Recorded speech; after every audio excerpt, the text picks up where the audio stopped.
Imagine descobrir que a solução para o seu problema financeiro ou o seu problema nos negócios, aquele problema que está tirando o seu sono há dias, semanas ou até meses, que a solução está ao seu alcance, está bem na sua frente, mas você simplesmente não consegue enxergar.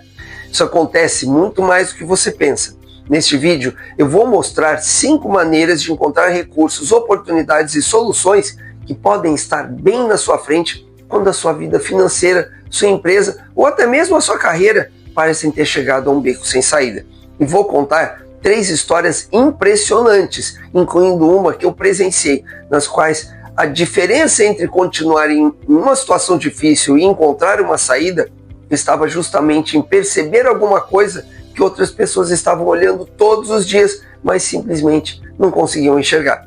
Olha, presta muita atenção, principalmente à 5ª lição desse vídeo, porque ela muda a pergunta principal que você precisa fazer quando está diante de um problema que é aparentemente sem solução. Mas antes de nós continuarmos, aproveite agora para deixar o seu like aqui no vídeo, se inscreva aqui no meu canal e ative o sininho. Quase todos os dias eu publico vídeos sobre empreendedorismo, negócios, marketing digital, inteligência artificial, investimentos e desenvolvimento pessoal.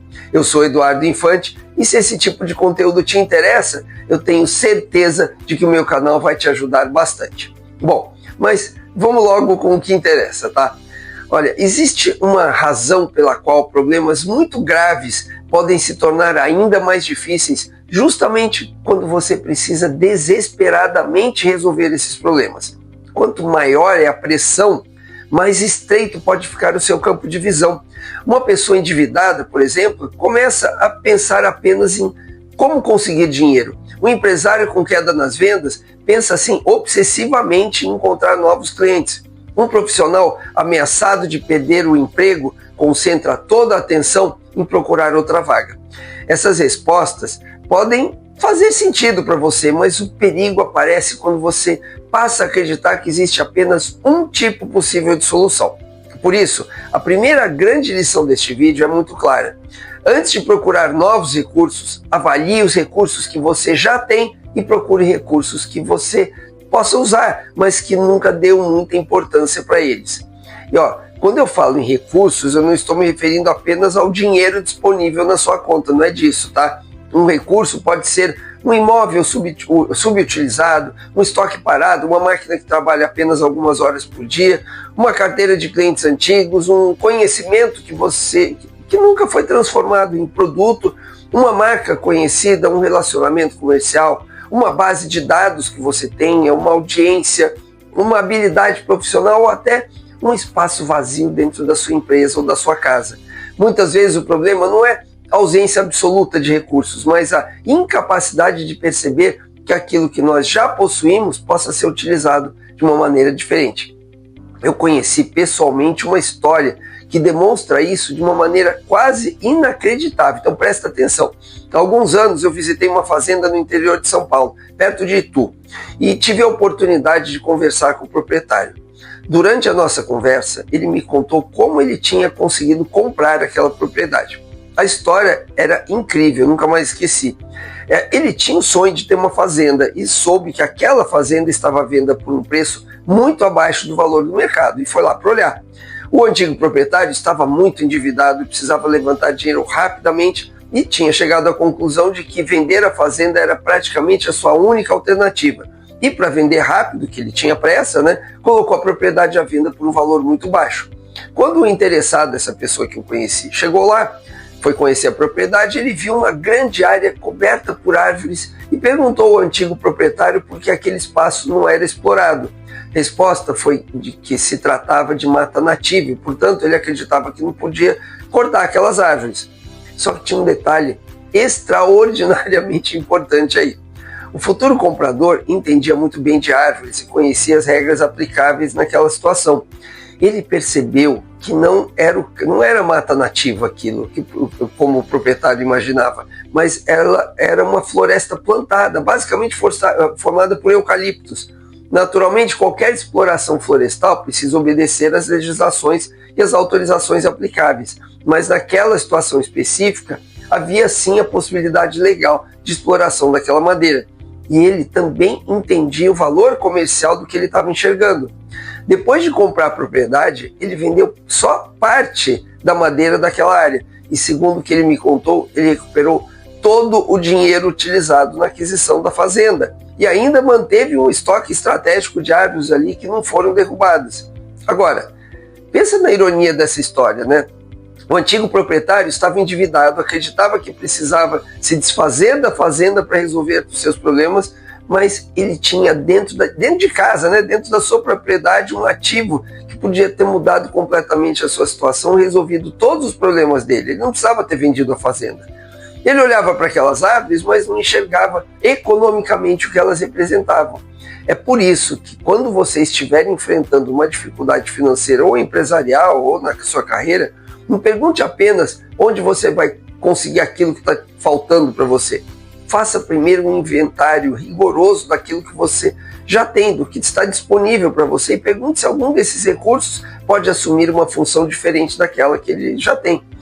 Olha, essa história também tem a ver com a nossa segunda lição, que é: questione aquilo que você está tratando como verdade antes de aceitar que não existe saída. O antigo proprietário da fazenda tinha uma premissa errada. Ele acreditava que aquela área não podia ser explorada. Como ele acreditava nisso, ele deixou de ir atrás de uma possibilidade que poderia alterar toda a sua situação financeira. Nas empresas, esse comportamento acontece constantemente. Alguém afirma que determinado produto não vende, que esse cliente nunca vai aceitar outra proposta, que um mercado está saturado ou que um equipamento não serve para outra finalidade. E, pouco a pouco, uma opinião passa a ser tratada como se fosse uma lei da natureza. Quando uma dessas premissas estiver bloqueando uma solução importante, duvide, vá atrás, investigue, descubra de onde veio essa premissa, verifique se continua verdadeira e procure alguém que possua conhecimento específico sobre o assunto. Em muitos casos, uma única informação nova consegue abrir uma possibilidade que simplesmente estava invisível, justamente porque ninguém pensava em questionar aquilo que todos já consideravam como certo.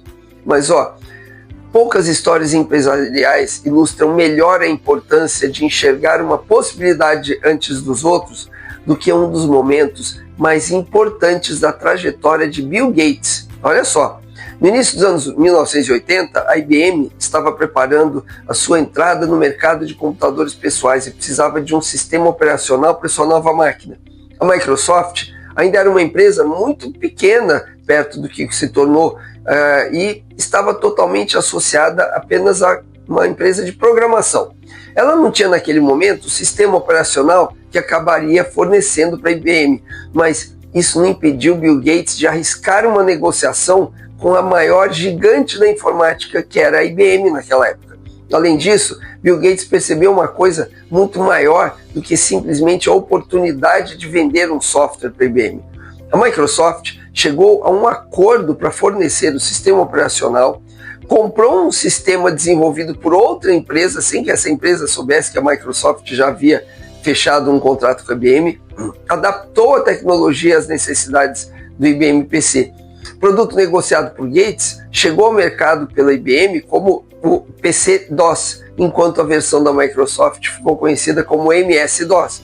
Mas a parte mais importante dessa história não é apenas o fato de Gates ter conseguido entregar um produto que ele ainda nem possuía. O movimento realmente genial foi perceber que o valor não estava somente naquele contrato com a IBM. A Microsoft preservou a possibilidade de licenciar seu sistema operacional para outros fabricantes, e isso se tornou extremamente importante quando o mercado passou a ser inundado por computadores compatíveis com o padrão do IBM PC. Com base nessa história, a nossa terceira lição aqui é: quando você não tem o recurso necessário, procure quem já tem e construa a solução através de uma parceria ou negociação. Esse princípio é muito mais útil do que parece. Imagina só um empreendedor que recebe a oportunidade de fornecer uma quantidade de produtos maior do que a sua fábrica consegue produzir. A primeira reação poderia ser recusar o pedido, porque não tem capacidade para isso. Mas outra empresa pode ter máquinas ociosas capazes de realizar parte da produção. O empreendedor não precisa necessariamente comprar novas máquinas antes de aceitar a oportunidade. Ele pode negociar capacidade produtiva já existente com outros. O mesmo raciocínio pode ser aplicado por alguém que sabe vender, mas não sabe desenvolver determinado produto. Por uma empresa que tem clientes, mas não tem uma determinada tecnologia. Ou por um profissional que identificou uma oportunidade comercial para a qual ele ainda não tem a estrutura necessária. É claro que você não deve prometer irresponsavelmente alguma coisa que você não tem condições de entregar. Claro, a lição aqui é outra. Antes de concluir que uma oportunidade está fora do seu alcance, investigue se o recurso que falta para você pode ser obtido por meio de fornecedores, parceiros, licenciamento, terceirização ou algum outro tipo de acordo. Isso muda completamente a maneira como você enxerga as suas limitações, porque você deixa de perguntar apenas "eu tenho tudo que eu preciso?" e passa a perguntar "como eu posso reunir aquilo e que eu preciso para entregar essa solução?"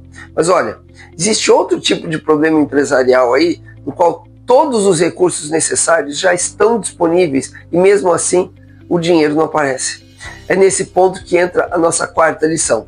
Se o cliente não aceita a sua oferta, mude a estrutura da negociação antes de concluir que ele não quer o seu produto. Olha, há algumas décadas a Samsonite, uma das maiores fabricantes de malas do mundo, atravessava uma situação financeira muito difícil lá nos Estados Unidos.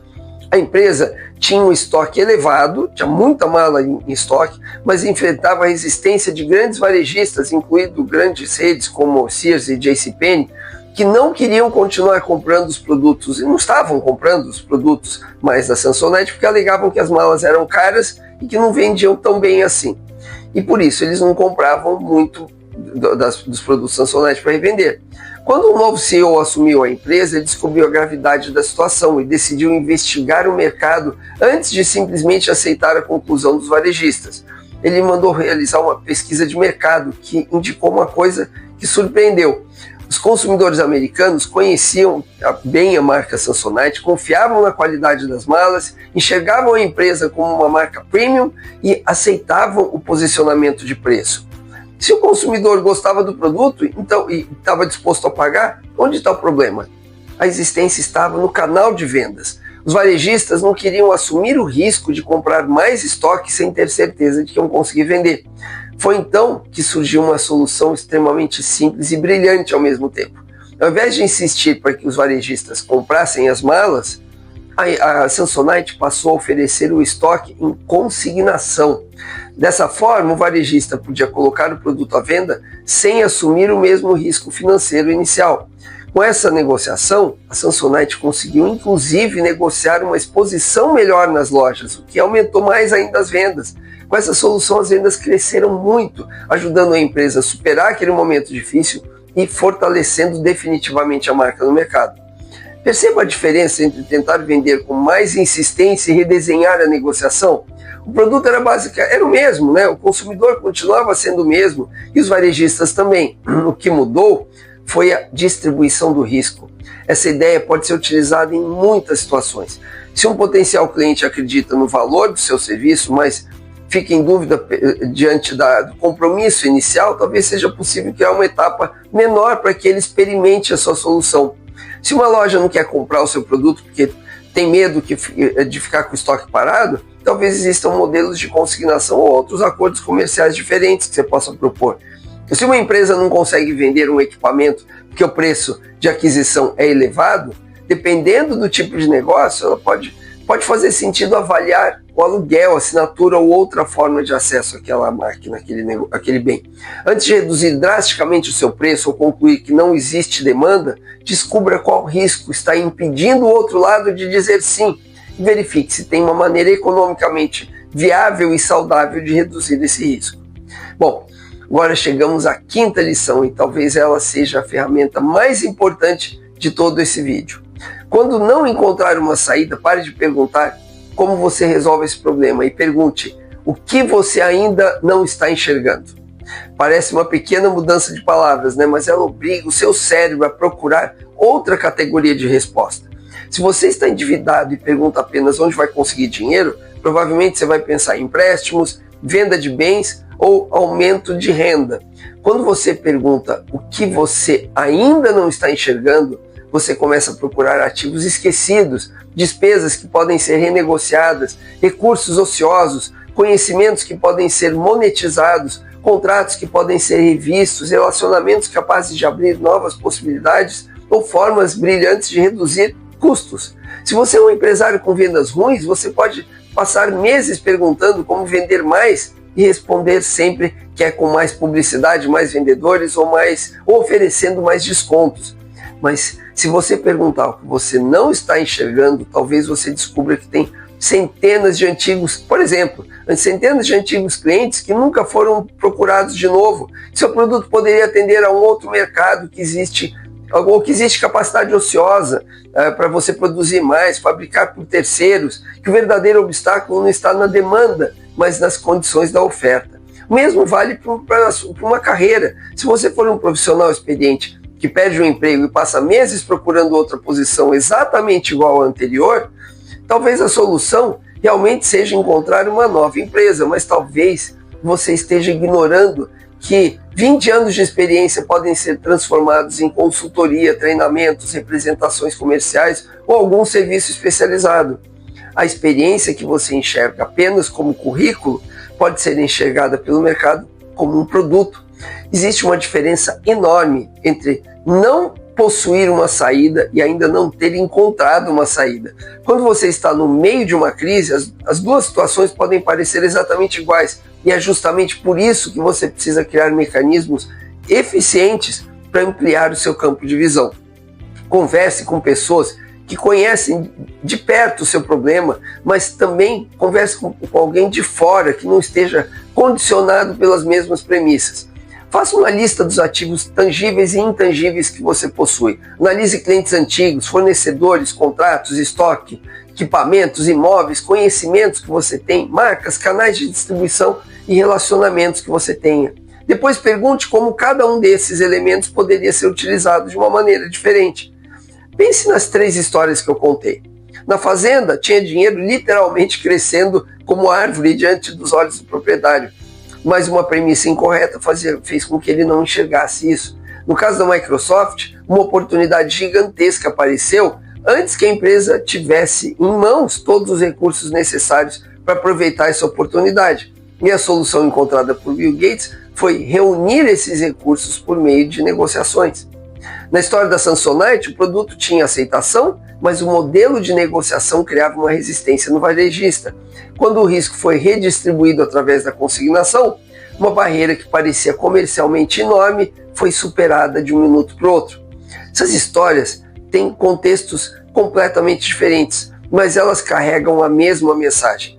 Quando você acredita que chegou ao fim das alternativas, que você está no fundo do poço, talvez esteja apenas olhando para o problema sempre do mesmo ângulo. Isso não significa que todo problema tem uma solução simples ou que basta pensar positivamente para eliminar uma dívida. Não é isso, claro. Ou para salvar uma empresa ou para reconstruir uma carreira. Problemas reais podem exigir decisões difíceis, sim, tempo, trabalho, negociação e até ajuda profissional especializada. A mensagem é que você não deve declarar que não existe saída antes de investigar seriamente se existe algum recurso, informação, ativo, relacionamento ou modelo de negociação que ainda não foi considerado por você. Por isso, se você está enfrentando agora um problema financeiro ou empresarial muito difícil, faça esse exercício ainda hoje. Escreva exatamente qual é o problema e em seguida faça uma pergunta diferente daquela que você provavelmente tem repetido há muito tempo. Pergunte: o que na sua frente que você não está enxergando? Talvez a resposta não apareça imediatamente, mas essa pergunta pode fazer você procurar onde você nunca tinha procurado antes. E algumas vezes a diferença entre continuar no fundo do poço e encontrar o primeiro caminho para sair dele começa exatamente aí. Mas olha, antes de terminar, deixa eu dar uma dica rápida e importante. Se você realmente quer ter sucesso na sua vida financeira, conhecer a história dos negócios de quem já passou por problemas, enfrentou grandes desafios e construiu empresas bilionárias pode te ajudar muito. Foi exatamente por isso que eu escrevi algumas biografias de negócios, entre elas as biografias de negócios de Elon Musk, da Tesla e da SpaceX, do Jeff Bezos, fundador da Amazon, e do MrBeast, que é o maior youtuber do mundo. Nesses livros, eu mostro as estratégias, mindsets e soluções brilhantes que esses empreendedores usaram e que você pode e deve usar nos seus negócios e na sua vida. Os links estão na descrição e no primeiro comentário. Depois, dá uma olhada, porque esses livros, de verdade, eles podem acelerar muito a sua evolução. Obrigado por ficar comigo até aqui e nos vemos no próximo vídeo. Até lá!